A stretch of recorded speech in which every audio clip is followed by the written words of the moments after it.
গ্রীষ্মের যে সময়টাতে ইউরোপের আকাশপথ পর্যটকদের ব্যস্ততায় মুখরিত থাকার কথা, সেখানে এখন শুধুই অনিশ্চয়তা। আমেরিকা ইরান যুদ্ধের প্রভাবে হরমুজ প্রণালী দিয়ে জ্বালানি সরবরাহ বন্ধ হয়ে যাওয়ায় ইউরোপের জেট ফুয়েলের বাজার এখন লাগামহীন। যুদ্ধের শুরু থেকে এই পর্যন্ত জ্বালানির দাম বেড়েছে দ্বিগুণেরও বেশি। আন্তর্জাতিক জ্বালানি সংস্থা IEA সতর্ক করেছে যে আগামী কয়েক সপ্তাহের মধ্যেই ইউরোপে চরম জ্বালানি সংকট দেখা দিতে পারে। সাপ্লাই চেইনের এই ভয়াবহ বিপর্যয়ে দিশেহারা হয়ে পড়েছেন সাধারণ পর্যটকরাও। অনেকেই আটকা পড়ার ভয়ে যাত্রা বাতিল করার কথা ভাবছেন, আবার কেউ কেউ বলছেন টিকিটের অতিরিক্ত দাম তাদের জন্য এক বড় বোঝা হয়ে দাঁড়িয়েছে। We almost canceled our flight because I was afraid that we couldn't get back from Sri Lanka to Belgium. We also travel to Sicilia in September, so we hope that that flight is also going to continue. The cost is higher, so that's a burden. পরিস্থিতির ভয়াবহতা আঁচ করতে পেরে কঠোর সিদ্ধান্ত নিতে বাধ্য হচ্ছে বড় বিমান সংস্থাগুলো। জার্মান এভিয়েশন জায়ান্ট লুফথানসা আসন্ন গ্রীষ্মকালীন মৌসুমে তাদের প্রায় 20,000 শর্ট হল ফ্লাইট বাতিলের ঘোষণা দিয়েছে। অন্যদিকে বাজেট এয়ারলাইন্স রায়ান এয়ারের প্রধান নির্বাহী সতর্ক করেছেন যে জ্বালানির এই উচ্চ মূল্য অব্যাহত থাকলে অনেক এয়ারলাইন্স দেউলিয়া হয়ে যেতে পারে।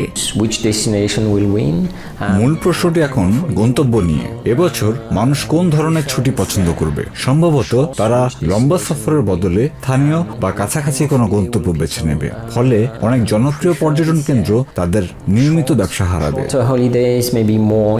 গত 2 মাসে ইউরোপে ফ্লাইট বুকিং কমেছে প্রায় 20%। বিশেষজ্ঞরা মনে করছেন এই পরিস্থিতির কারণে দূরপাল্লার বদলে কাছাকাছি স্থানীয় গন্তব্য ভ্রমণে ঝুঁকবে পর্যটকরা। পরিস্থিতি সামাল দিতে ইউরোপিয়ান কমিশন জ্বালানি সরবরাহ নিশ্চিত করার প্রতিশ্রুতি দিলেও বাজার বিশ্লেষকরা বলছেন যুদ্ধ এখনই থেমে গেলেও বাজার স্থিতিশীল হতে অন্তত 8 মাস সময় লাগতে পারে। It might take 8 months, for the market to sort of get back to the old equilibrium, and so this type of situation is likely to carry on for some time. ইউরোপের অর্থনীতিতে প্রতি বছর $120 বিলিয়ন বেশি অবদান রাখে aviation খাত। জ্বালানি সংকটের এই নেতিবাচক প্রভাব যদি দীর্ঘস্থায়ী হয়, তবে কেবল এয়ারলাইন্স নয় বরং পর্যটনের উপর নির্ভরশীল পুরো অঞ্চলই ভয়াবহ আর্থিক ক্ষতির মুখে পড়বে। দীর্ঘদিনের সামরিক অংশীদারিত্বে এক নজিরবিহীন সিদ্ধান্ত নিল ওয়াশিংটন। শুক্রবার পেন্টাগন আনুষ্ঠানিকভাবে জার্মানি থেকে প্রায় 5,000 আমেরিকান সৈন্য সরিয়ে নেয়ার নির্দেশ দিয়েছে। ডিফেন্স সেক্রেটারি পিট হেগসেথের দেয়া এই আদেশ অনুযায়ী আগামী 6 থেকে 12 মাসের মধ্যেই এই প্রত্যাহার প্রক্রিয়া সম্পন্ন হবে। বর্তমানে জার্মানিতে 36,000-এর বেশি সক্রিয় আমেরিকান সেনা মোতায়েন রয়েছে, যার প্রায় 14% এখন কমিয়ে আনা হচ্ছে। এই সিদ্ধান্তের অংশ হিসেবে চলতি বছরের শেষে জার্মানিতে মোতায়েন হতে যাওয়া একটি লং রেঞ্জ ফায়ার ব্যাটালিয়নের পরিকল্পনাও বাতিল করেছে Pentagon. German chancellor Friedrich Merz Iran যুদ্ধে আমেরিকার কোনো সুনির্দিষ্ট এক্সিট স্ট্র্যাটেজি নেই বলে সমালোচনা করার পর প্রেসিডেন্ট ট্রাম্প তাকে অযোগ্য হিসেবে আখ্যায়িত করেন। চ্যান্সেলর ফ্রেডরিক মার্জ গত সোমবার মন্তব্য করেছিলেন যে তেহরান আলোচনার টেবিলে ওয়াশিংটনকে অপদস্থ করছে। এই মন্তব্যে ক্ষুব্ধ হয়ে প্রেসিডেন্ট ট্রাম্প জার্মানির কড়া সমালোচনা করেন এবং দাবি করেন যে ইউরোপ ও জার্মানি ইরানের পারমাণবিক কর্মসূচি বন্ধের লড়াইয়ে আমেরিকাকে পর্যাপ্ত সাহায্য করছে না। জার্মানি কেবল একটি মিত্র দেশই নয়, এটি আমেরিকার বাইরের বৃহত্তম লজিস্টিক হাব। এখানে রয়েছে রামস্টাইন এয়ারবেস, যা মধ্যপ্রাচ্য ও আফ্রিকায় আমেরিকান ড্রোন অপারেশন এবং রসদ সরবরাহের প্রধান কেন্দ্র। এছাড়া বুচেল এয়ারবেসে আমেরিকার প্রায় 15 থেকে 20টি পারমাণবিক বোমা সংরক্ষিত আছে বলে ধারণা করা হয়, যা নেটোর যৌথ নিরাপত্তার জন্য অত্যন্ত গুরুত্বপূর্ণ। এছাড়া স্টুটগার্টে অবস্থিত ইউএস ইউরোপিয়ান এবং ইউএস আফ্রিকান কমান্ডের সদর দপ্তর। পর্যবেক্ষকদের মতে এই সৈন্য প্রত্যাহার কেবল জার্মানি নয় বরং মধ্যপ্রাচ্য ও আফ্রিকায় আমেরিকান লজিস্টিক সক্ষমতাকেও দুর্বল করতে পারে। বিশেষ করে দূরপাল্লার ক্ষেপণাস্ত্র ব্যাটালিয়ন বাতিল হওয়ায় রাশিয়ার বিরুদ্ধে ইউরোপের প্রতিরক্ষা সক্ষমতা বড় ধরনের ধাক্কা খেল। সৈন্য প্রত্যাহারের ফলে নেটোর পূর্ব সীমান্তে রাশিয়ার প্রভাব আরও বাড়বে বলে আশঙ্কা করা হচ্ছে। এই সৈন্য প্রত্যাহার কেবল সামরিক নয়, অর্থনৈতিকভাবেও জার্মানিকে ক্ষতিগ্রস্ত করবে। প্রায় 10,000 জার্মান সরাসরি এবং আরও 70,000 জন পরোক্ষভাবে এই ঘাঁটিগুলোর উপর নির্ভরশীল, যা আঞ্চলিক অর্থনীতিতে বছরে প্রায় 3.5 বিলিয়ন ইউরো যোগ করে। এদিকে প্রেসিডেন্ট ট্রাম্প ইঙ্গিত দিয়েছেন যে ইরান যুদ্ধে সহায়তা না করলে ইটালি এবং স্পেন থেকেও সৈন্য সরানো হতে পারে। তিনি অভিযোগ করেছেন লোহিত সাগরের বাণিজ্য পথ সচল রাখতে ইউরোপিয়ান মিত্ররা তাদের নৌবাহিনী পাঠিয়ে সহায়তা করতে অনীহা প্রকাশ করছে। জার্মান প্রতিরক্ষা মন্ত্রী বোরিস পিস্টোরিয়াস এই পদক্ষেপকে অনুমেয় বলে অভিহিত করে জানিয়েছেন ইউরোপিয়ানদের এখন নিজেদের নিরাপত্তার জন্য আরও বেশি দায়িত্ব নিতে হবে। তিনি আরও জানান জার্মানি ইতিমধ্যেই তাদের সামরিক বাহিনী বা বুন্দেসওয়্যার সম্প্রসারণ এবং অবকাঠামো উন্নয়নের মাধ্যমে সঠিক পথেই রয়েছে।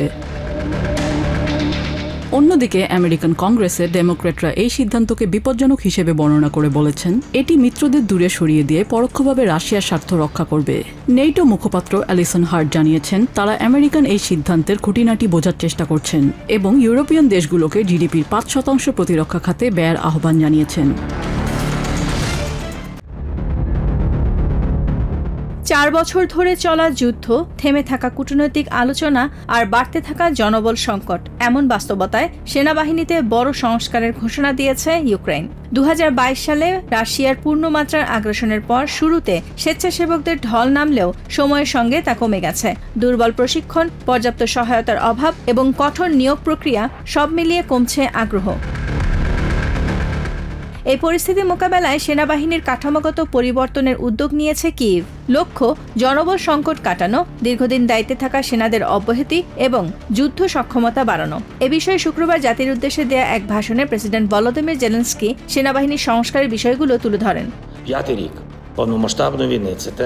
পূর্ণমাত্রার যুদ্ধের 5ম বছর যুদ্ধের নতুন চ্যালেঞ্জ তৈরি করেছে। প্রথমত, আমাদের সেনাদের আর্থিক ভাতা বাড়ানো হবে। পিছনের দায়িত্বে মাসে অন্তত 30,000 রিভিনিয়া আর যুদ্ধক্ষেত্রে আরো বেশি। ফ্রন্টলাইনের পদাতিকদের বেতন 250,000 থেকে 400,000 রিভিনিয়ার মধ্যে নির্ধারণের লক্ষ্য রয়েছে। যুদ্ধের সবচেয়ে ঝুঁকিপূর্ণ দায়িত্বে রয়েছে পদাতিক বাহিনী। অবিরাম ড্রোন হামলার মুখে তাদের টিকিয়ে রাখতে বাড়ানো হচ্ছে বেতন ও সুযোগ সুবিধা। যুদ্ধে যোগ দেয়া অনেক সেনার নির্দিষ্ট চাকরির মেয়াদ গত 4 বছরের মাঝেই শেষ হয়েছে। তারপরও মাসের পর মাস একই অবস্থানে দায়িত্ব পালনের অভিযোগ রয়েছে। নতুন পরিকল্পনায় দীর্ঘদিন দায়িত্বে থাকা সেনাদের অব্যাহতির পথ তৈরি হবে বলে আশা করছে কর্তৃপক্ষ। আগামী জুন থেকেই এই পরিবর্তন কার্যকর করা হবে বলে জানা যায়। এদিকে দক্ষিণ ইউক্রেনের খেরসন শহরে একটি মিনিবাসে রাশিয়ার ড্রোন হামলায় 2 জন নিহত হয়েছে। বেসামরিক এলাকায় চালানো এই হামলায় আরও 7 জন আহত হয়েছেন বলে জানিয়েছে আঞ্চলিক প্রধান অলেক্সান্দ্র প্রকুডিন। কয়েক ঘন্টা পর একই শহরে আরেকটি মিনিবাসে হামলা চালায় রাশিয়া, এতে চালক আহত হন। এছাড়া ইউক্রেনের কৃষ্ণসাগর উপকূলে ওডেসা শহরেও রাশিয়ার আরেকটি হামলায় বন্দর অবকাঠামো ক্ষতিগ্রস্ত হয়েছে। এদিন সকালে ইউক্রেনের উত্তর পূর্বাঞ্চলীয় শহর খার্কিভে 4টি পেট্রোল স্টেশন এবং চুহুইভ শহরের একটি স্টেশনে রুশ ড্রোন হামলা চালানো হয়। এতে 2 জন আহত হয়েছেন বলে আঞ্চলিক গভর্নর টেলিগ্রামে জানিয়েছেন। অন্যদিকে রাশিয়ার কৃষ্ণসাগর তীরবর্তী তুয়াপসে বন্দরে শুক্রবার ইউক্রেনিয়ান ড্রোন হামলায় আগুন লাগে বলে স্থানীয় কর্মকর্তারা জানিয়েছেন। গত 16 এপ্রিলের পর থেকে এটি তুয়াপসেতে 4র্থ হামলা। রয়টার্সে প্রকাশিত ভিডিওতে তুয়াপসের আকাশে বিশাল কালো ধোঁয়ার কুণ্ডলী উঠতে দেখা গেছে। কিউবার ওপর আমেরিকার নতুন দফা নিষেধাজ্ঞার নিন্দা জানিয়েছেন দেশটির প্রেসিডেন্ট মিগেল দিয়াজ ক্যানেল। হোয়াইট হাউসের 2 কর্মকর্তার তথ্য অনুযায়ী প্রেসিডেন্ট ডোনাল্ড ট্রাম্প কিউবা সরকারের বিরুদ্ধে আরও কঠোর ব্যবস্থা নিতে একটি নির্বাহী আদেশে স্বাক্ষর করার পর শনিবার এই প্রতিক্রিয়া জানান তিনি। দিয়াজ ক্যানেল বলেন, কিউবা আমেরিকার জন্য কোনো অস্বাভাবিক বা বড় ধরনের হুমকি নয় এবং দেশটিকে তিনি একটি শান্তির দেশ হিসেবে বর্ণনা করেন। অন্যদিকে কিউবার পররাষ্ট্রমন্ত্রী ব্রুনো রদ্রিগেজ আমেরিকার নিষেধাজ্ঞাকে অবৈধ ও নিপীড়নমূলক আখ্যা দিয়ে বলেন, সার্বভৌমত্ব, স্বাধীনতা ও আত্মনিয়ন্ত্রণের সঙ্গে সম্পর্কিত কোনো বিষয়ে ওয়াশিংটনের সঙ্গে আলোচনা করবে না হাভানা। প্রেসিডেন্ট ডোনাল্ড ট্রাম্প শুক্রবার এক নির্বাহী আদেশে কিউবার অর্থনীতি, সংশ্লিষ্ট জ্বালানি, প্রতিরক্ষা, আর্থিক সেবা ও নিরাপত্তা খাতের কর্মকর্তা এবং তার ভাষায় মানবাধিকার লঙ্ঘন বা দুর্নীতিতে জড়িতদের উপর নিষেধাজ্ঞা জারি করেন। শুধু তাই নয়, এই নিষেধাজ্ঞা এখন তৃতীয় পক্ষের উপর প্রভাব ফেলতে পারে। জ্বালানি, প্রতিরক্ষা, খনিজ, আর্থিক খাত ও নিরাপত্তা সংশ্লিষ্ট বিদেশি প্রতিষ্ঠান যারা কিউবার সঙ্গে লেনদেন করবে তারাও শাস্তির মুখে পড়তে পারে। ফ্লোরিডায় প্রেসিডেন্ট ট্রাম্প কৌতুক করে বলেন, ক্যারিবীয় ওই দ্বীপরাষ্ট্রটিকে আমেরিকা চাওয়া মাত্রই প্রায় সঙ্গে সঙ্গেই দখল করে নিতে পারে। শনিবার হাভানায় এক সংহতি সমাবেশে কিউবার প্রেসিডেন্ট মিগেল দিয়াজ ক্যানেল এই নিষেধাজ্ঞাকে অন্যায্য ও আগ্রাসী পদক্ষেপ বলে আখ্যা দিয়েছেন। তিনি বলেন, এটি মূলত কিউবার জনগণের উপর সম্মিলিত শাস্তি চাপানোর একটি চেষ্টা। যখন তারা বলে আমরা আমেরিকার জন্য অস্বাভাবিক ও বড় হুমকি, তখন প্রশ্ন উঠতেই পারে কোথায় সেই হুমকি? কিউবা তো একটি শান্তিপূর্ণ দেশ। কিউবার পররাষ্ট্রমন্ত্রী ব্রুনো রদ্রিগেজও একই সুরে জানিয়েছেন হাভানা তাদের রাজনৈতিক অবস্থান থেকে এক চুলও সরবে না।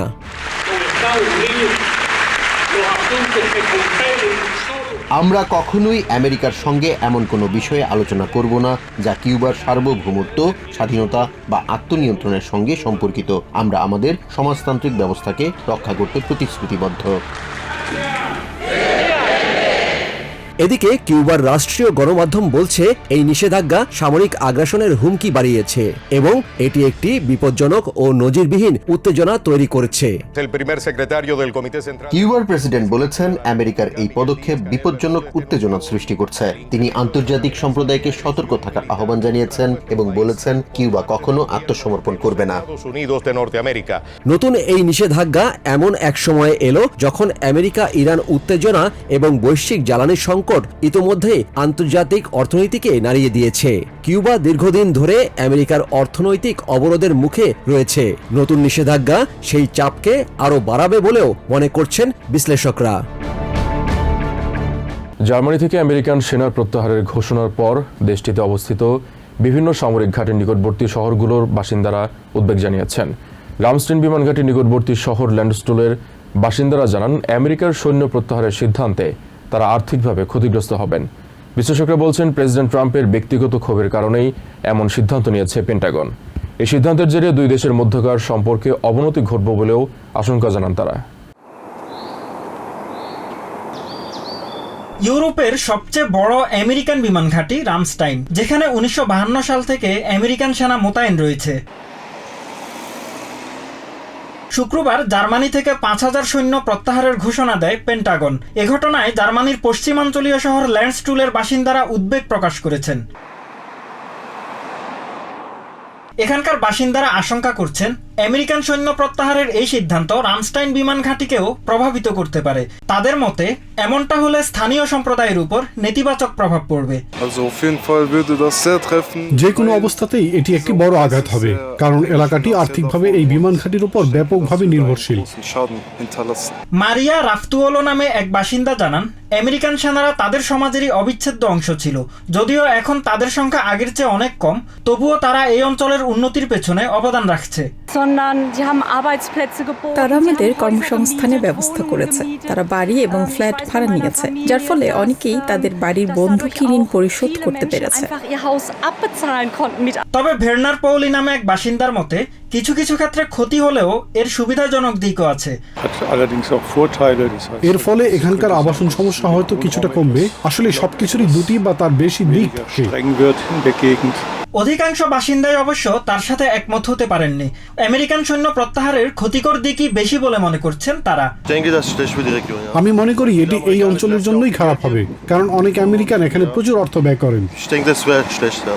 ইরান যুদ্ধ নিয়ে প্রেসিডেন্ট ডোনাল্ড ট্রাম্প এবং জার্মানির চ্যান্সেলর ফ্রেডরিখ মার্জের প্রকাশ্য বাদানুবাদের পর সৈন্য প্রত্যাহারের এই ঘোষণা দেয়া হয়। এটিকে প্রেসিডেন্ট ট্রাম্পের ব্যক্তিগত ক্ষোভের বহিঃপ্রকাশ হিসেবে অভিহিত করেছেন কার্নেগি এন্ডোমেন্ট ফর ইন্টারন্যাশনাল পিসের সিনিয়র ফেলো এবং স্টেট ডিপার্টমেন্টের সাবেক কূটনীতিক অ্যারন ডেভিড মিলার। ইউরোপ আমেরিকার ভালো মিত্র উল্লেখ করে তিনি জানান এই সিদ্ধান্তের ফলে এখন দুপক্ষের সম্পর্কে অবনতি ঘটবে।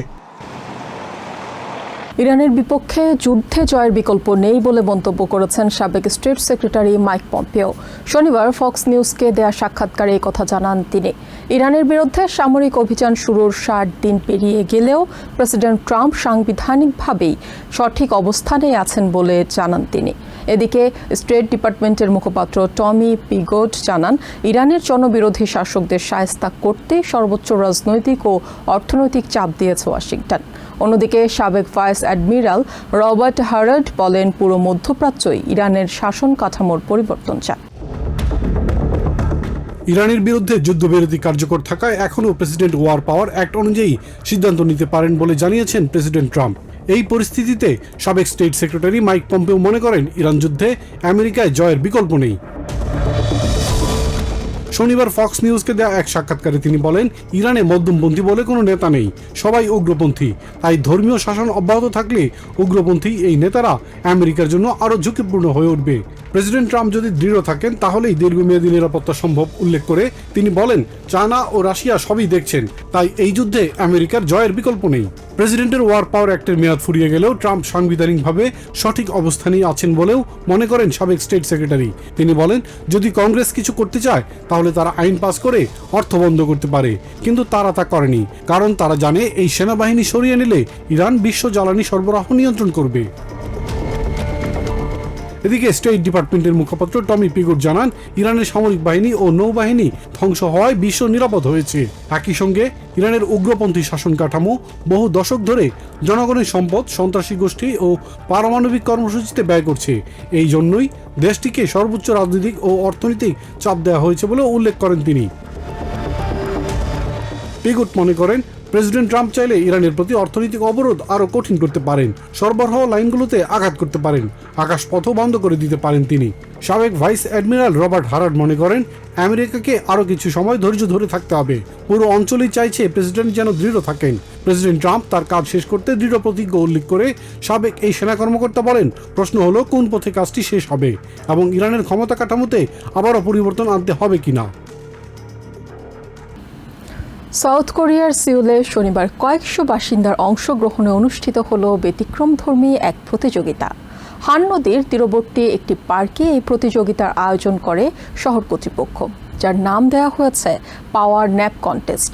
স্থানীয় সময় বিকেলে শুরু হওয়া এই প্রতিযোগিতায় অংশগ্রহণের জন্য ছিল অদ্ভুত কিছু শর্ত, যার মধ্যে ছিল ঘুমানোর জন্য উপযুক্ত সুন্দর পোশাক, খুব ক্লান্ত শরীর এবং অংশগ্রহণকারীদের পেট ভরা থাকতে হবে।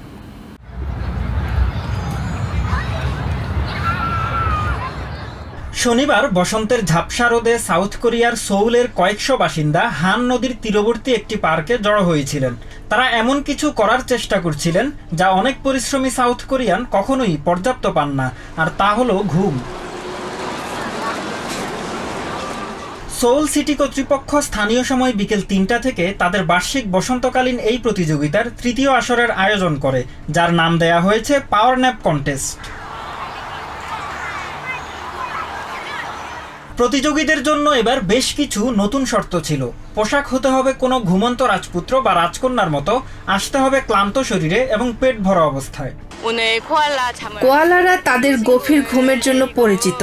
আমি সেই জাদুকরী ঘুমের কিছুটা ধার করার আশায় এই পোশাক পরে এসেছি। যে শহরটি ২৪ ঘন্টা শপিং মল খোলা থাকা, প্রতিযোগিতামূলক কর্মব্যস্ততা এবং আইসড আমেরিকানোর জন্য বিখ্যাত, সেখানকার একটি পার্কে শুয়ে থাকা মানুষের জমানো ক্লান্তি স্পষ্টতই অনুভব করা যাচ্ছিল। পরীক্ষার প্রস্তুতি সহ নানা ব্যস্ততায় আমি খুব বেশি ঘুমানোর সুযোগ পাইনি, তাই এখানে এসেছি ঘুমের দক্ষতা দেখাতে। ঘড়ির কাঁটায় যখন ৩টা বাজলো এবং পার্ক জুড়ে সবার চোখে আই মাস্ক নেমে এলো, তখন কর্মকর্তারা অংশগ্রহণকারীদের হৃদস্পন্দন পরিমাপ করতে শুরু করেন। তাদের ঘুম কতটা গভীর এবং শান্ত তা নিশ্চিত করার জন্যই এটি করা হয়। ব্যতিক্রমধর্মী এই প্রতিযোগিতার উদ্দেশ্য ব্যাখ্যা করেন আয়োজক ইন জি ইয়ন। অংশগ্রহণকারীরা প্রায় ১.৫ ঘন্টা ঘুমাবেন। এই সময়ে তারা যেন কিছুটা সতেজ হতে পারেন, সেজন্য আমরা এটি আয়োজন করেছি।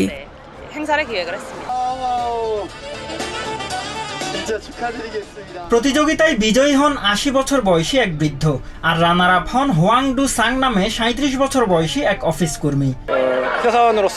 প্রতিযোগিতার কথা জানার পর আমি সিদ্ধান্ত নেই হান নদীর বাতাসে একটু ঘুমিয়ে নিজেকে সতেজ করে নেব। সৌভাগ্যক্রমে দ্বিতীয় হতে পেরে আমি খুব খুশি। টানা তৃতীয় বছর আয়োজিত এই প্রতিযোগিতা সাউথ কোরিয়ানদের একটি দীর্ঘস্থায়ী সমস্যাকে সামনে নিয়ে এসেছে। পরিসংখ্যান বলছে, organisation for economic cooperation and ডেভেলপমেন্টের সদস্যদের মধ্যে সাউথ কোরিয়া অন্যতম পরিশ্রমী এবং ঘুম বঞ্চিত একটি দেশ। ফলে এখানকার মানুষের ঘুমের সময় বিশ্বের মধ্যে অন্যতম সর্বনিম্ন।